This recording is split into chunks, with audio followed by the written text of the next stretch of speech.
Welcome, folks, to the Scholar's Nook, where we have mindful tips for the budding scholar. I am Dr. Nick Wolf, and I'm with.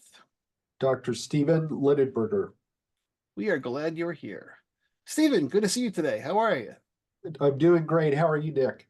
Oh, I'm on top of the world. Good.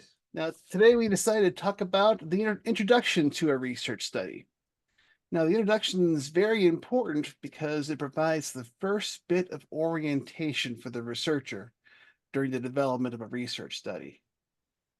What are your thoughts on how we or have you seen people get challenged when it comes to introduction stage? I often say that the introduction is the hardest part of a study or a dissertation to write because it's where we really have to, show that we know our topic so well that we can state it crystal clear, that we've thought through it. We've done a thorough job of thinking about our assumptions and the theoretical base. So it's uh, one of those things that looks like it's going to be easy and it ends up being one of the more difficult and I would say the most important chapter or section of a study. I would definitely agree with that. And sometimes we fall into the pattern of thinking that a research study is written linearly, where we start with the introduction, do our research literature review, and do the methods, etc.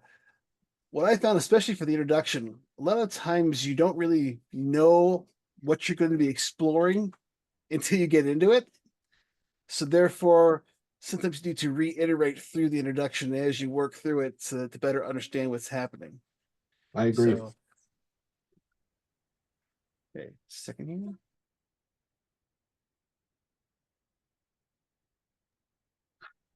Okay, so when it comes to the introduction, it's always nice to really clarify the reason we do things here. So, from what your chair is, Stephen, what do you think is the purpose of introduction? Well, the purpose of the introduction is really to get to, as Miles Bryant, and by the way, I'm going to be referring a lot to a book called The Portable Dissertation Advisor by Miles Bryant. So I'm actually going to use some choice quotes to answer some of your questions, and then Excellent. we can expand on it. But it really is the main purpose is to induce the reader to proceed reading the study. And there's a lot of reasons that can be because A, it's a novel, interesting, hot topic that you've got, a really interesting way to study it.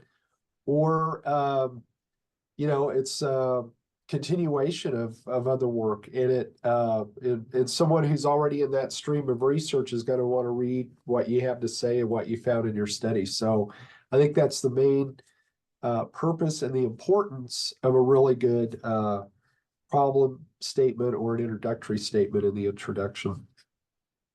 I would agree, and I'll say that in a way that uh, I think captures that. Let's say a simple way to capture that as well by saying the purpose introduction for my chair is to call the reader's attention to some issue or problem, as well as to acclimate the reader to the situation where the issue is occurring. So identify the problem and try to give it an understanding so someone who may be a bit further removed from the situation can actually put themselves into that situation for the purposes of reading going forward. Right. Okay. And then add to that, what as the researcher, what do you intend to do about it? That's, so you've made the problem very clear, you've made your point about your topic, but what do you propose to do about it? Absolutely. Okay. So as we better flesh out this idea of what the introduction is supposed to be, I have a list of several steps and parts of introduction. So let's go ahead and begin with that. The first thing we're supposed to be doing is stating the research problem. And two major aspects of that from my chair are identifying the pain points or the issues that are what the situation is. Hold on a second here.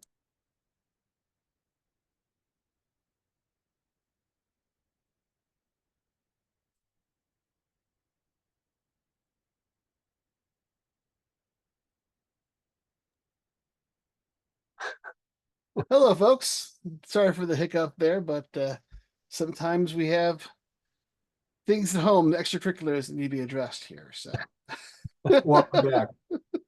thank you. So we're discussing the research problem. Again, it's identifying those pain points that has been caused by whatever phenomenon we're studying and who's being affected by those problems. I think that's a really biggest thing to identify where the problem is and who is being affected by it. Does that sound fair? It sounds very fair. Yes. Cool. The second one, and I'm not sure if you know this, Stephen, but I had been a member of Toastmasters for several years. I did not know that. So I've had some practice public speaking, and one of the things that I have really learned is the important thing is the concept of what's called WIFM, Yes. WIFFM. I mean, it's short Yes. for what's in it for me. Any piece of writing, well, the vast majority of pieces of writing are allow you to make a persuasive case around something. So what the WIFM idea principle says that in order to get somebody to read what you've written, you have to make it personally relevant for them. So what's in it for me is not appeal to their self-interest so much, but it is appealing to either the greater notions of benevolence or just how the world could be made better if you actually address the problem that I'm raising here with this. So I always want to make an emphasis for my students that when you're doing an introduction, start with making it personally relevant. Give me the with them. Is that a fair statement I as think well? that's I think that's a great point, and I have nothing to add. Well stated. Yeah, many of my students just want to jump right into the methods or whatever it is I'm going.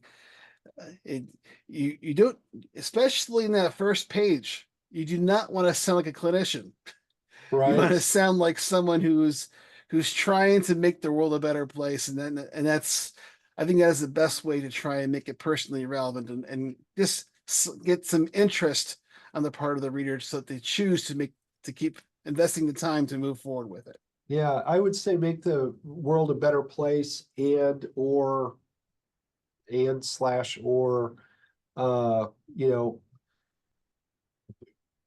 show that you're pursuing the truth about something. That you really Right. want to understand the truth about a phenomenon, from where you're coming as a researcher. Absolutely, truth is extremely important, and it's a big thing when I go for. But in particular, with our DBA program, which is a practitioner focused degree, it has to be truth mobilized for some greater purpose at Yeah, the organizational level or performance level, whatever it is. So it's got to be excellent. something. It's not. It must be connected to some positive output for our socio-technical systems that we touch. Agreed. Perfect. Okay. So after we discuss the research problem and then give that a whiff, tie that to some sort of a whiffum phrase. The third part of an introduction should be to state the purpose statement of the study, how the study intends to solve or at least better understand the problem at hand. I think what clarity about what we intend to do in our study, and that's the purpose statement is all about. So, what do you have to say about that? Well, I'm going to cop out and read another quote that I think is perfect for this. And this is from Harry Walcott in 1990. He said, "You have your purpose well in mind when you can craft a critical, clear, and concise sentence that begins, 'The purpose of this study is.'" And I think when we're writing these introductions, we forget that step a lot of times. It's like, okay, and students, and researchers, as you write your papers, I'm sure you'll agree that's one of the things we get lost in the weeds before we know it. And then that idea of the purpose of this study is, if you can sit down and write that out, then know you're ready to move on. Until you can do that, you still have some work to do. So true that sometimes we complicate this stuff way more than we need to. Right. Just Right. simply a simple statement. The purpose of the study is blank. That simplifies everything. And it's as someone who reviews quite a few of these things is so helpful for the reviewer or any type of a consumer what you're writing there. If you simply state in black and white terms, this is what the study intends to do, because if nothing else, when you finish reading the study, you can go back to that statement and say, did I fulfill my purpose? And we'll get this a little bit further about other aspects of the things to return to at the end, but that is such a clear thing. Tell us what the purpose is, so that way we're not trying to mine it, and and also for you as a writer of the researcher, it adds so much more direction to you, so you have clarity of purpose as well. Very Right, important. right. And I love what Albert Einstein said, and I quote him all the time. I'm full of quotes today, I guess. If you can't explain it simply, you don't understand it well enough. That's one of my all-time favorite quotes, because one of the goals of scholarly writing is brevity, and we're bereft of brevity in our in our institutions and our writings. I mean, that's one of the goals. And yet, if you read like a philosophy paper, or you read, some report at work in a higher education, brevity is missing. But when you do finally read a report or a study or a dissertation that has brevity down, you're reading something really well crafted. And so that brevity is absolutely, not only does it make for more efficient reading and writing, but it helps clarify and distill those ideas that you're trying to get across, so that they're unambiguous as you move forward through your study. I would say that if you're using, the more words you're using, either one, as you say, it's not quite conceptually clear in your mind as a speaker, or you're trying to confuse the person listening. I think Right. both are potential outcomes Hazardous. for that. Yeah, Uh, absolutely. you know, Absolutely. I think about the musical Chicago, where in the movie version, Richard Gere's character doing the razzle dazzle dance. If you're talking a lot, you're probably razzle dazzling as opposed to actually trying to be crystal clear and convey understanding. So I agree. Yeah, absolutely. Totally agree. Fourth part of the introduction is to state the working definition of the central phenomenon of the study. And I've said this before, is that sometimes uh, you're trying to put forth what you think is happening to better understand what's happening. And sometimes what you are seeing may not have certainty in the scholarship. You may see competing definitions, and your job is to put forth a provisional definition to allow us to understand the logic of your study. We can go ahead and critique if this definition works or not going forward, but I want to understand what you are trying to advance, so that I can at least evaluate, uh, all things being equal, if the study itself holds together. Right. And I think having what you would define as your best understanding of what is occurring, that has to be conveyed, or at least proposed, for us to understand what you were, so we can understand what you're thinking is happening, Yeah, if that makes absolutely. sense. It makes perfect sense. Miles Bryant, in this book that I've been talking about, says that you need to make sure that your reader knows what you know, right? So you have to present, definitions of terms and so on in a way, or the phenomenon, so that, for example, my dissertation topic was on altruism. And there's a lot of ways to define that. Are you looking at it through an economic lens? Are you looking at it through a sociological lens? Or, what are you looking at it through? And that's one of the biggest challenges I had, was not trying to use all the definitions of altruism and say, wait a minute, in a social psychological sense, we're going to use this.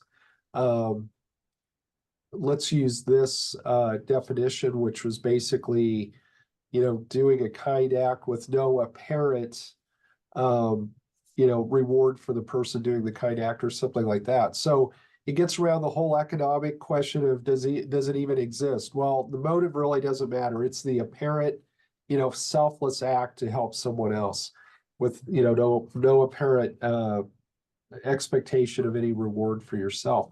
So that's a really good one to look at. And when we're doing this research, a lot of times we are dealing with very philosophical uh, concepts that can be defined differently depending on which disciplinary lens you look at something through. So it's very important to put your stake in the ground and says, "Hey, I'm aware of these other definitions but for the purposes of this study, Yeah, we're using this definition." absolutely. Cool. So the next step would be to establish the context of the research. And for this one, it can be kind of difficult to convey. So indulge me in the use of a military analogy for a second here. Make a somewhat abstract concept a little bit less so. So when we first walk into a new study, the first thing we want to do is take a broad strategic view of the entire subject. This is similar to the strategic perspective on like a military battlefield. That could be like the whole theater-wide operation. Maybe to use a World War II example, the whole Normandy invasion would be the strategic level. Okay. Here you're discussing the emergent difficulties and the problems and challenges and the limitations of the current situation as you were seeing it. You're also discussing some of the environmental challenges and trends that are occurring that inform this situation. You may discuss what resources are available or are missing that is causing some challenges within. It's partly causing these issues, and maybe discussing some of the competing interests that are at work in order to get a better understanding of why these problems are becoming more acute. So that's the strategic level. Get down to the next level, be the operations level. This is a military context. This would be the specific region or a front in a whole larger campaign. So maybe instead of the whole Normandy invasion, you may be talking about Omaha or Utah Beach, where you have an understanding of some of the more the unique aspects of this larger area and understand where the points are that you can understand what's going on and what steps to take at a systemic level. Here, when applied to research, you're going to be exploring the related and parallel studies or the studies that are adjacent to our current study, but still proximal. You'll be discussing the research agendas that researchers in the field have proposed, and that will allow you to see what other researchers are doing and what opportunities there are for you for your study. And you also talk about how this particular situation is causing an issue for certain populations or certain systems. So that's the operational lens.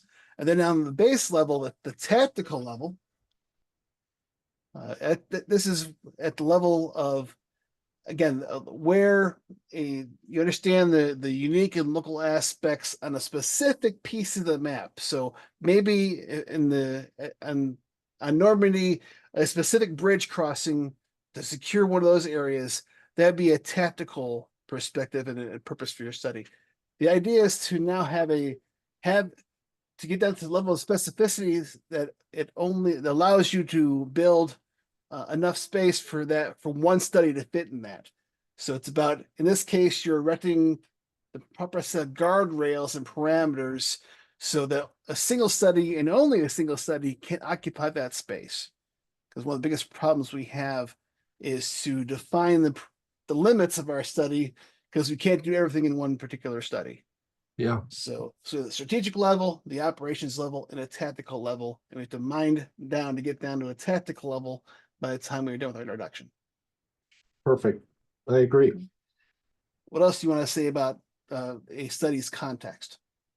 Um, Will Durant one time said, most of us spend too much time on the last 24 hours and too little time on the last 6,000 years. I think that happens a lot when we're writing the context. We do have to give some historical background of where, where the phenomenon has been studied or how it's been studied, talking about seminal works and bringing people up to date. That's very important for context. My field is leadership. There's nothing, I don't think it more important when studying leadership or talking about it than context. There's not a one size fits all. The context that people find themselves in and organizations and groups is paramount to understanding what we're seeing in terms of the leadership dynamics. So you got to start with context. I love that Durant quote because it comes at the same issue from a different direction. Whereas I was discussing more of a geographic Yeah, perspective, this is one that's more of a historical context, and yeah, that's important to realize that context has much different dimensions to it. And yes, I love the fact that you went into a different direction there. So that's awesome. good, Cool. Okay, the next thing. Okay.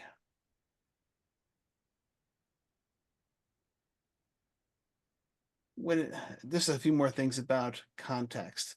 sure, The When you're examining the research, which you want to signal ahead of your research study, a literature review that's going to come forward, you need to provide enough evidence to justify the existence and the acute nature of the problem, because that's a big part of the WIFM is by providing some evidence to demonstrate the problem exists and in sufficient gravity so as to require immediate effort. So there's you want to have obviously most of this discussion will be tabled for the literature review section, but you want to put just enough in there to wet the whistle and to give some basis for demonstrating the need.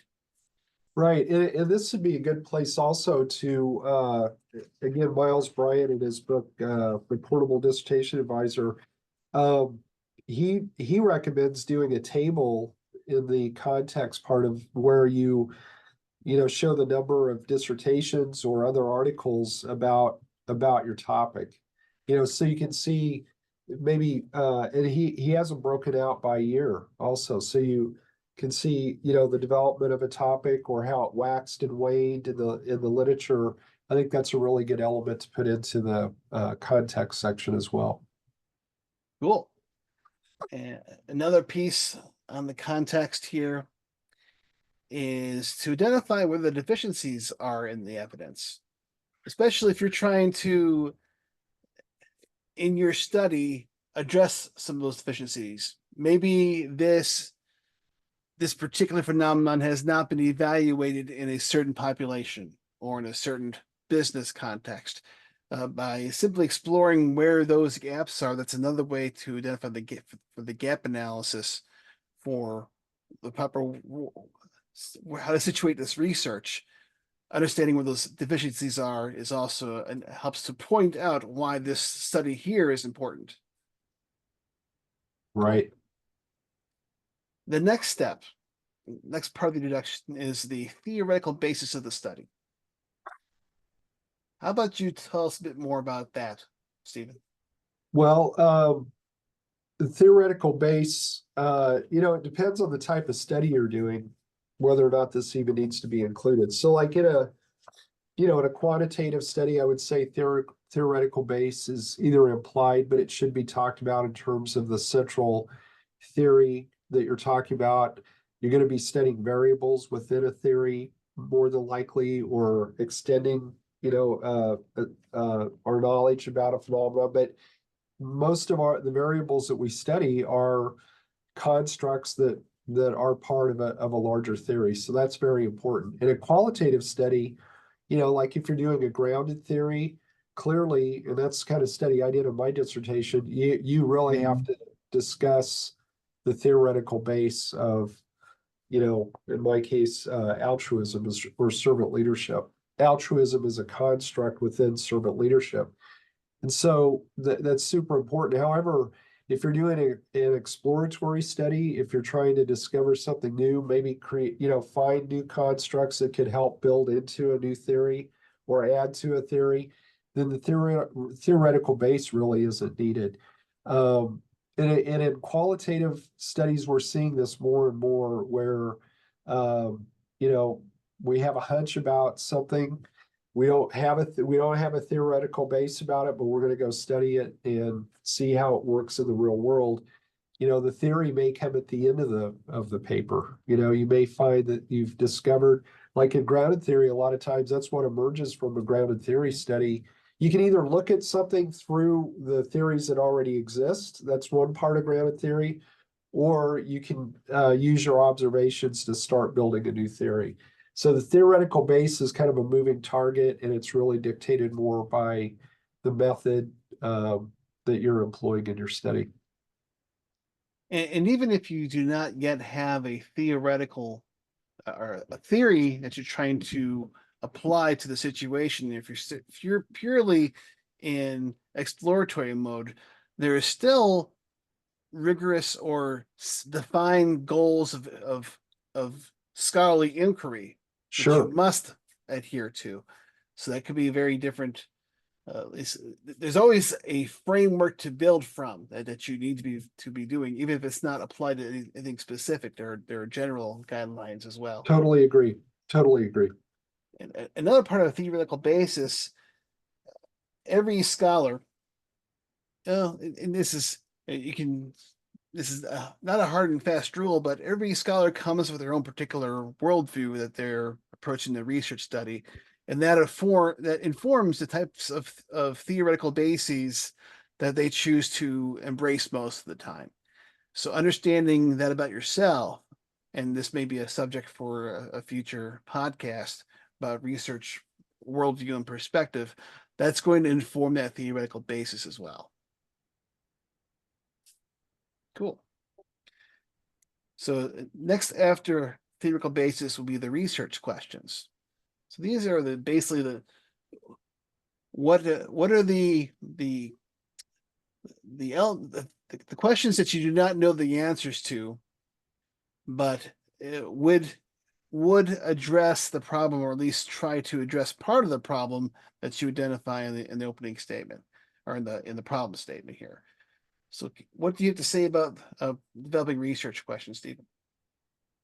Well, this is where the rubber hits the road. The simplest questions are the hardest to answer. You know, that's another quote I saw. Um, Research questions, of course, vary depending on whether you're doing a quantitative or qualitative study. And you know, in a quantitative question, a couple of examples I ran across.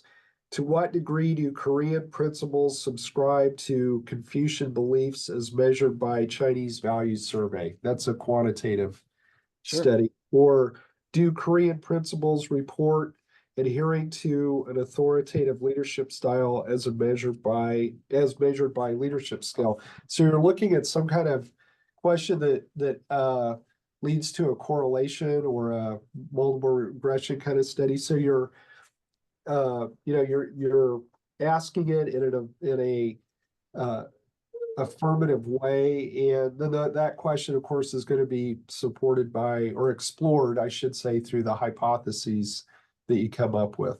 So it's pointing to a direction, and that's, you know, you're either going to prove or disprove, you know, or maybe not either, you know, whether or not that statement is true. In qualitative questions, then we get a little bit more conceptual. So here's an example of a qualitative study. How do freshman students describe the experience of living in a residence hall learning community? So a lot of qualitative studies are very interested in the lived experience, the phenomenological experience of someone, and how. Now, keep in mind when you do a qualitative uh, study, I'll give you another one. How do participants in the McNair project at the University of Nebraska describe their experiences? What's the experience of nursing staff during the um, that's a bad one. What academic preparation is needed for college level United States history students? every one of these qualitative studies gives you the context right there. And this is where, when I work with qualitative research students or researchers, they forget that part. The question a lot of times is way too broad. And it's like, no, when you're doing a qualitative study, you have to tell what that context is, right up front in the study.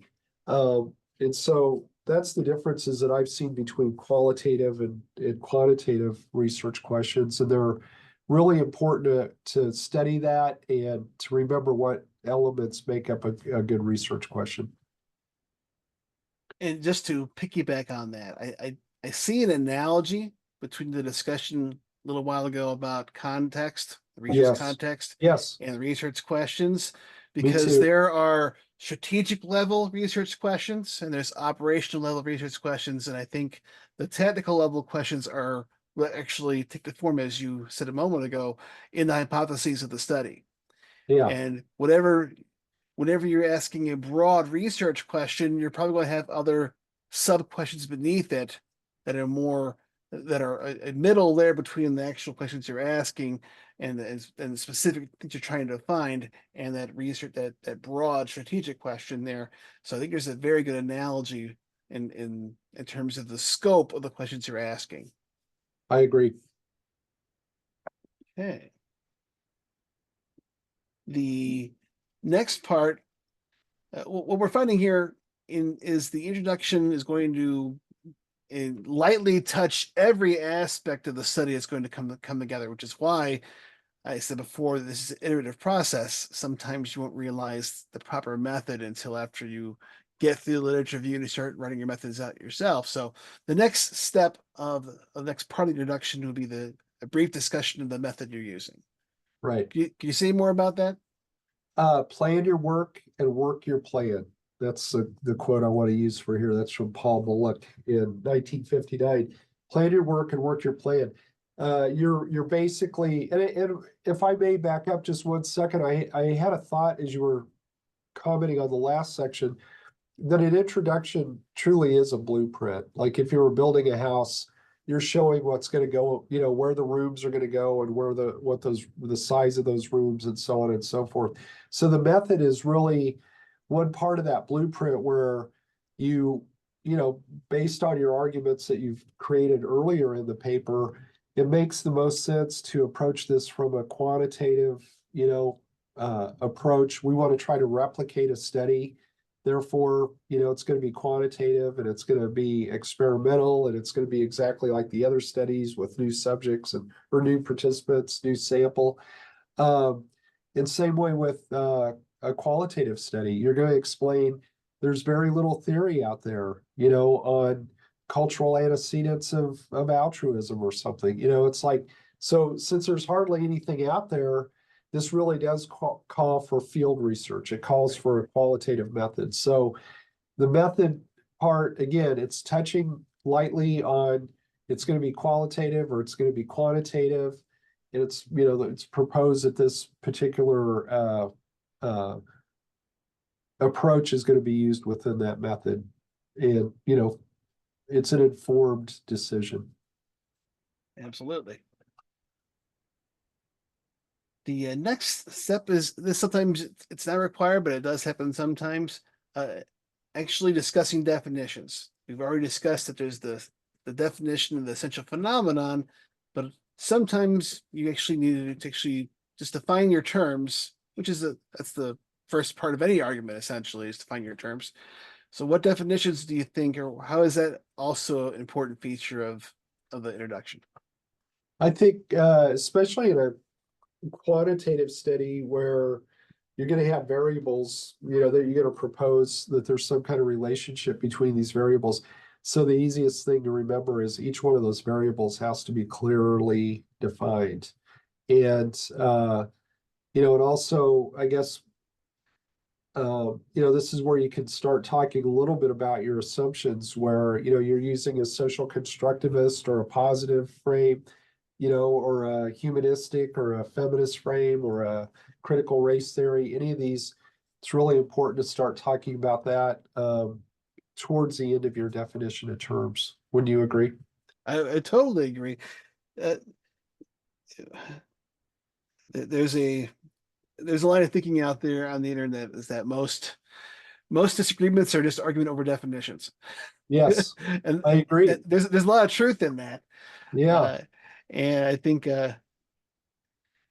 being explicit about what your definitions are, it's first of all, it shows your integrity. It's actually, okay, this is what I'm thinking when I'm saying this. I'm not trying to obfuscate or mislead you by asserting a word and not really clearly defining it, because a lot that is a challenge I see in a lot of rhetoricians will say things and not be clear about that. And so stating your definitions is important, but also, as you say, you need to have variables to measure.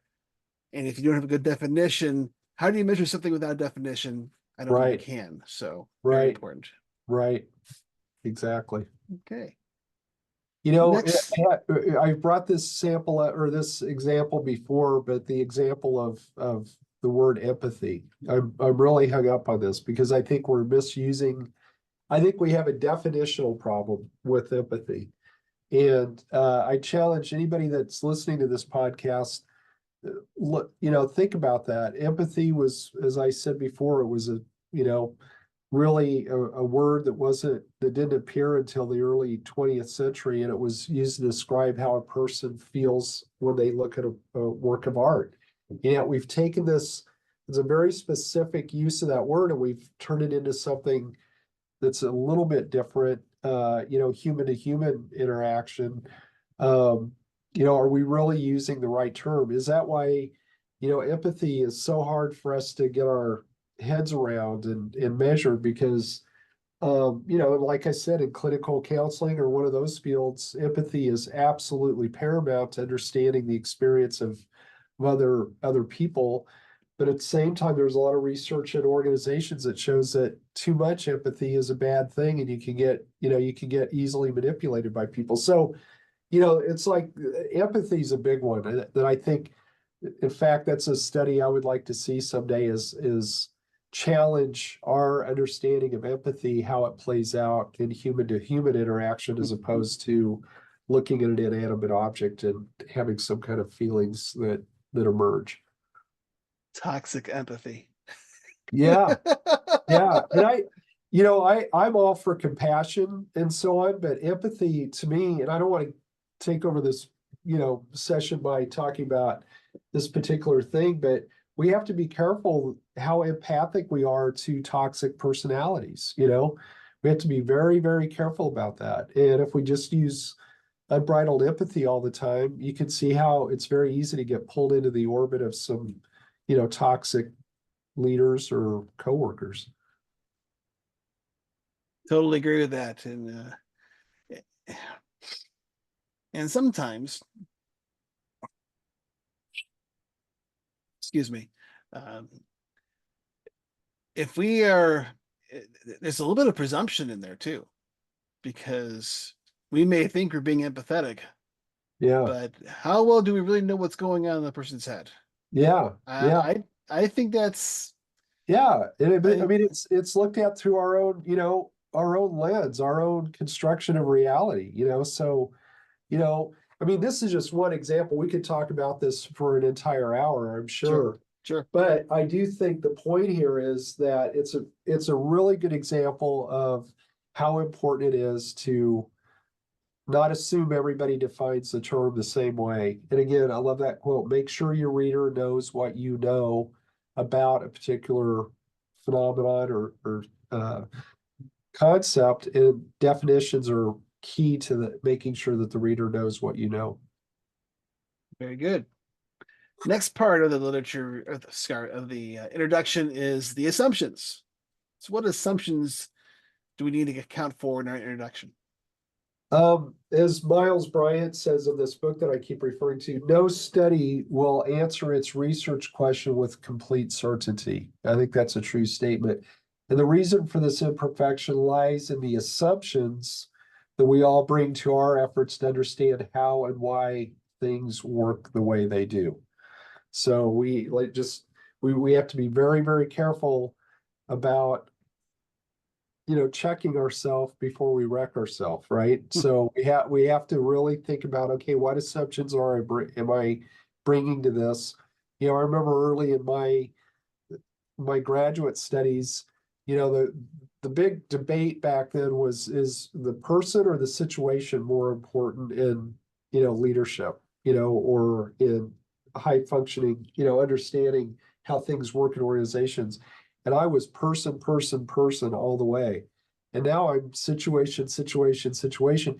And the person perspective that I had really was based on very limited assumptions I had about how things worked in organizations. And I misunderstood or did not even have any awareness of the power of the situation, and then it's really the situation Yeah.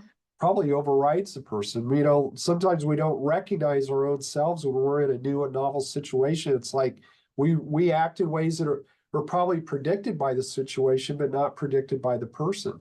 And so we have to, or by personal traits or attitudes or whatever. So,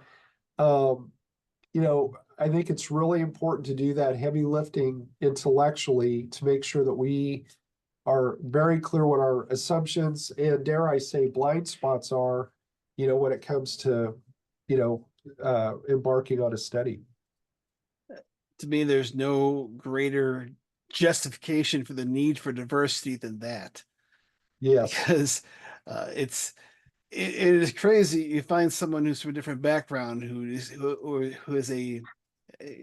different way, beats to a different drum, and if they see the same information that you do, they'll cut right through it and point to where you're missing something. And it's having diverse perspectives around you and discussing things, not Yeah. unlike you and I, who have different approaches to scholarship. You want to have different perspectives, just because it's so hard to identify our own assumptions. Yeah. Yeah. Totally agree. Okay, two more folks. Be patient with us. We're almost there. Okay, the next part of the introduction will be the delimitations and or limitations. So, what can you say about that, Stephen? Um, well, delimitations are the factors that prevent you from claiming that your findings are true for all people in all times and places. So for quantitative studies, these are factors that limit generalization. For the qualitative study, these are factors that limit the relevancy of your study to other populations or individuals, basically. Limitations then are built-in limits of the method you are exploring and that you use to explore your question. So, like in quantitative studies, you always have the problem of social desirable responding. If it's like a virtue type uh, uh, construct that you're looking at, people want to. And again, I always talk about the field of leadership, but I'm always shocked when people fill out leadership questionnaires. We've done this, in medical schools and stuff. I don't know what our problem is in this world, because everybody apparently is a really good leader and they see themselves as really good leaders. So there's a lot of social desirable responding, other self-report flaws, and like in analysis of variance, for example, it requires that variables conform to a normal distribution. Sometimes that's not the case. And we have problems with demographics. We might have selection bias, those sorts of things that we're not even aware of. So the limitations are those built-in limits of the method that you're using. So the limitations are the limitations of the method, and the Right. delimitations are the limits of generalizability. Exact. Well said. Excellent. Okay.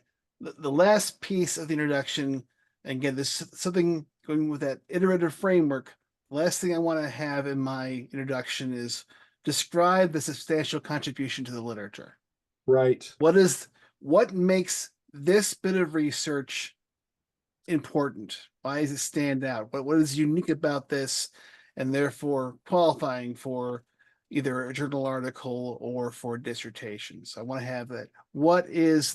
How is our understanding of a problem, or what recommendations are we providing here based upon what we've learned, that's going to make the world better or to better inform the situation? Right. It's the so what of the study. That's how Exactly. people I've worked with before when I was in my doctoral program, that's how they described it. It's like, so what? You've told us the problem, blah, blah, blah, everything, but what are you doing that's different? What's the so what? This is again, relying back on my Toastmasters experience.